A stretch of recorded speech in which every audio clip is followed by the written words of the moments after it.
Hello, you think it's easy to go to Paris? Think again. Like many difficult goals, my ambition to live in Paris faces many difficult challenges.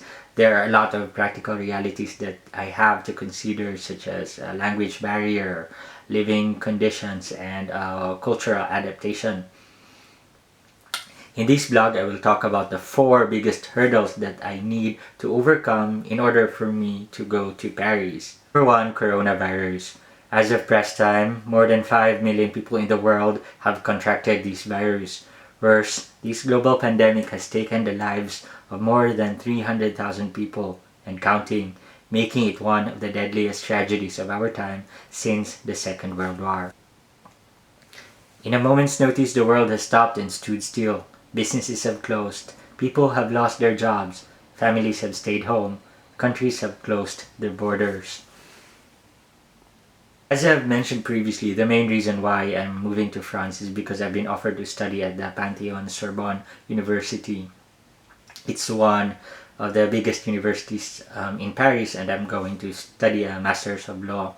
The course is supposed to start in September, but given the conditions that we have right now, I'm not sure if I'd be able to go because I'm not able to fly there yet, because here in Queensland, interstate travel is not allowed until after September, and probably more so international travel.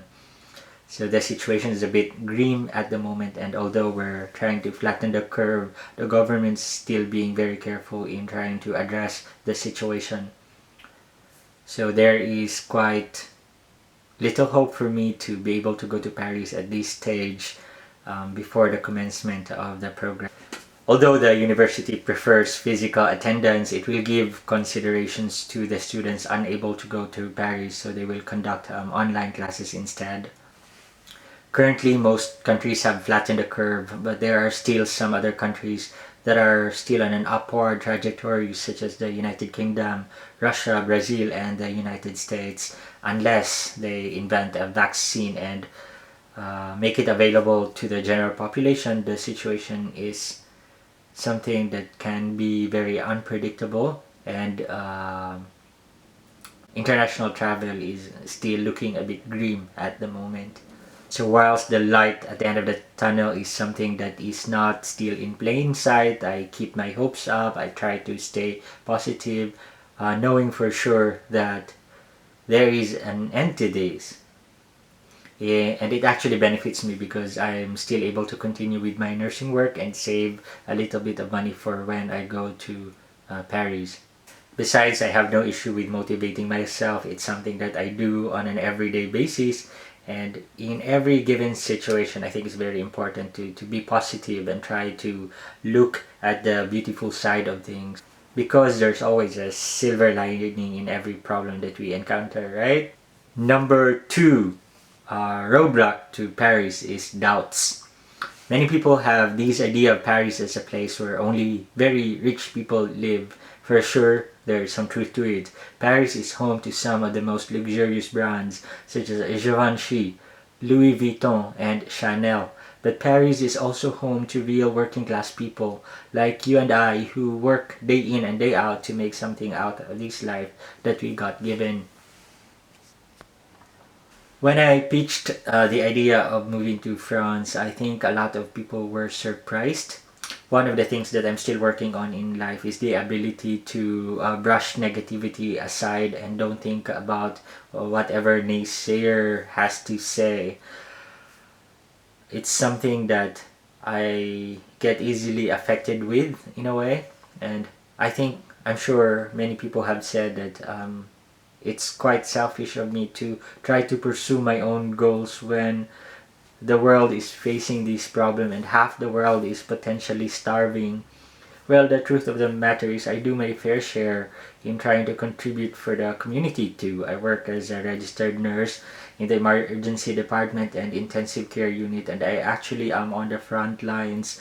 So you can't say that I'm not exposing myself to risk, because I am. And it's something that I voluntarily do. It's something that is in my heart, and I try to pay my dues too. But in saying that I think it's important to try to reach higher and go for your personal goals too. It's something that I owe myself. It's something that you owe yourself to. Well, the sad part is I'm not even sure if my family is truly happy for me going to Paris. I mean, they tell me they're happy for me, they support me, but at the back of my mind, there is still this thought where there's still this thought saying, are they truly happy for me? Because at this stage, I have the purchasing power to help them should they need it. But when I go to Paris, I'll probably be very piss poor because I'm going to be a student.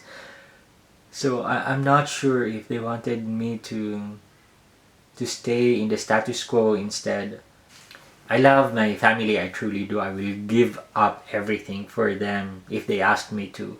But I hope they realize too that I have my own life too, and I have my own dreams, and that whatever success I have is their success too. And wherever I go, they're always going to be a part of me. But you know what? The biggest doubt is happening inside. I've seen a comment on Facebook saying that I'm brave, that I have this ability to chase my dreams and go for whatever I want to do. And the truth is, maybe I am brave, but I have fears too, I have doubts.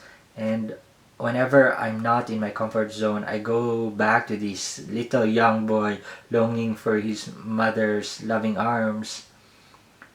But with doubt, however, comes vigilance. When you have doubts, when you have apprehensions, you actually are able to do things with reason and try to be very reasonable at all times. And that's what I'm doing at the moment.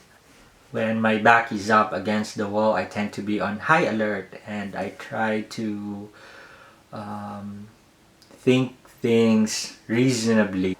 To have doubts is to be careful. When you have doubts, you begin to assess situations and you act not out of impulse.